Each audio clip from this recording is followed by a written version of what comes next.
So I'm at Mountain Creek Campground. I'm with my friend Shae, and we are on the way up Mount Bogong, Victoria's highest mountain. We're just going for a day hike. It's about 8 k's up Staircase Spur to the summit, and about 1,500 meters of elevation gain.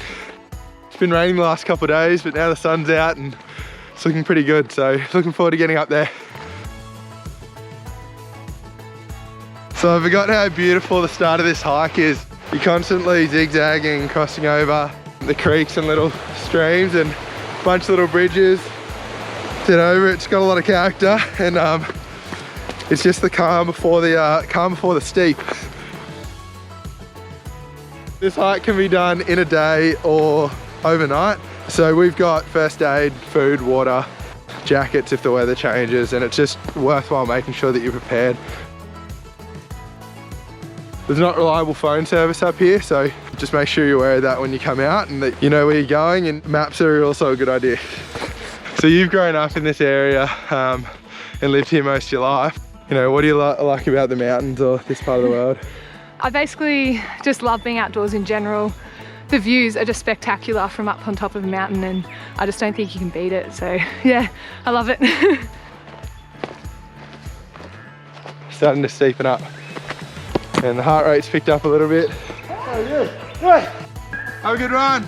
That was Blake Hose, he's a friend of ours and he's a professional runner. I asked him if he wanted to come up today, and he said, oh no, I gotta do a hard hill running session. And so he's picked Victoria's highest mountain to get on. So we might see him again later, we'll see. What do you think of the energy gel, Shae? It's disgusting. Why do you have one? I don't know, I did a obstacle race a couple of years ago and I thought I'd need lots of these. So now I've just got loads of them at home and I'm just trying to get through them before they go out of date, which was about 7 days ago now. So I'm just loading these ones in today, that's for sure.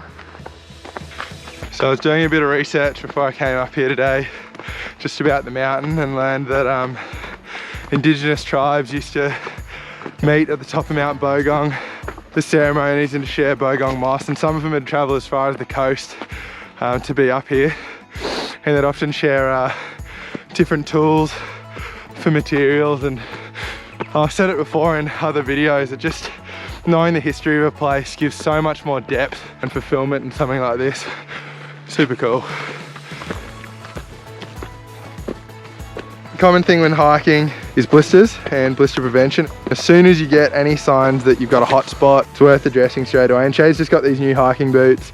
We've pulled out the gel, doing the sneaky old gel trick. So if you've got an energy gel, you can slip it down the back of your shoe, outside your sock, but inside your shoe. And that helps reduce any friction and gets rid of some of those hot spots or wear spots that you can get from blisters. Just finished the gel.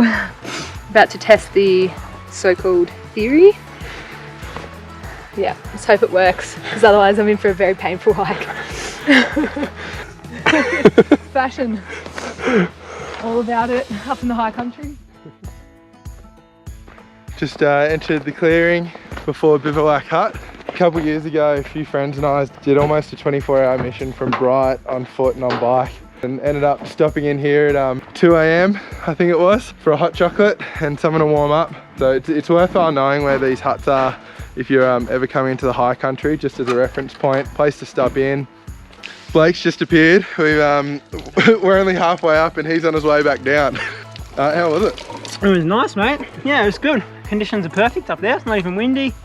Nice and clear. You can see Cozzy. Yeah, it's beautiful. Yeah, it's tough.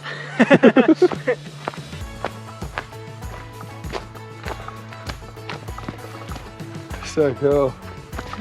There's actually a glider right in the distance.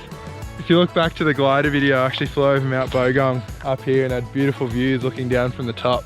So looking forward to being from the other perspective and being a hiker.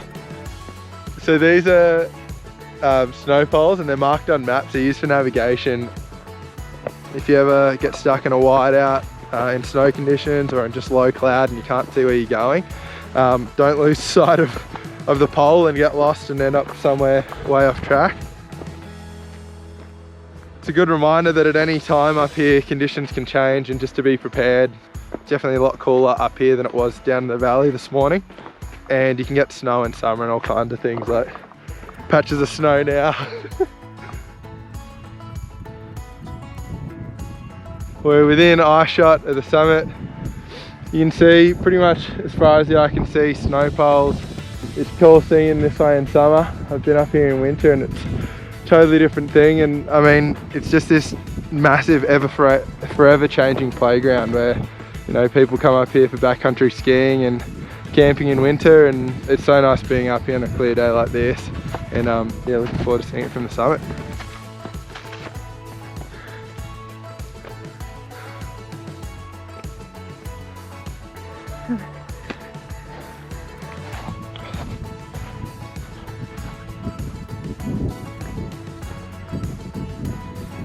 Made it!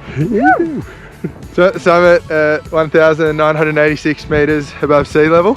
It's pretty fresh, so looking forward to chucking on a jumper. Our beauty's down in the valley below, right over the next valley. You can see the Kosciuszko Range in New South Wales Alps, and you can see snow poles and trails right out towards Cope Hut and right across the high country. It's pretty epic. Hope you guys enjoyed that video today. We'll see you guys next week for our last video before a little break. Hope you're all well, and for those that are out of Melbourne, hope you're enjoying your time. Thank you.